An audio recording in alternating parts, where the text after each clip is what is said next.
आता पाहूया टॉप 9 मोठ्या बातम्या। अजित पवारांच्या राष्ट्रवादीचे संभाव्य 25 उमेदवार ठरल्याची माहिती। पक्षांतर्गत बैठकीमध्ये अंतिम निर्णय झाल्याची सूत्रांची माहिती। मविया आणि घटक पक्ष मिळून आम्ही किमान 170 ते 175 जागा जिंकू। शिंदे, फडणवीस, अजित पवारही खासगीमध्ये मवियाबाबत हाच आकडा देतील, संजय राऊतांचा दावा। किमान 170 ते 175 जागा महाविकास आघाडी त्यांचे घटक पक्ष मिळून जिंकू। एकनाथ शिंदे, अजित पवार हे सुद्धा खासगीत हाच आकडा देतील महाविकास आघाडीचा।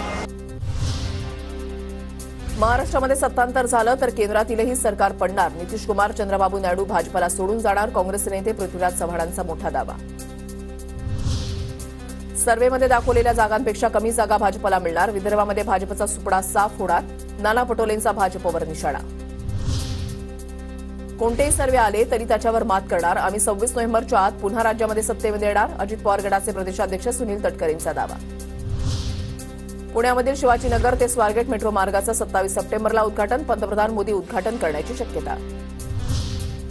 राहुल गांधींच्या आरक्षणासंदर्भातील वक्तव्याविरोधात शिंदे गट आक्रमक। शिंदे गट आज राज्यभरात राहुल गांधींच्या विरोधात निषेध आंदोलन करणार। पुण्याच्या भोर विधानसभा मतदारसंघासाठी काँग्रेसनं कंबर कसली। आमदार संग्राम थोपटेंच्या हस्ते चिखलगावमधील अनेक कार्यकर्त्यांचा काँग्रेसमध्ये प्रवेश। माढा विधानसभा मतदारसंघामध्ये मोहिते पाटील गटाला आमदार बबनराव शिंदे गटाचा धक्का। महाळुंग श्रीपूर नगरपंचायतचे नगरसेवक प्रकाश नवगिरे यांच्या समर्थकांसह बबनराव शिंदे गटामध्ये प्रवेश।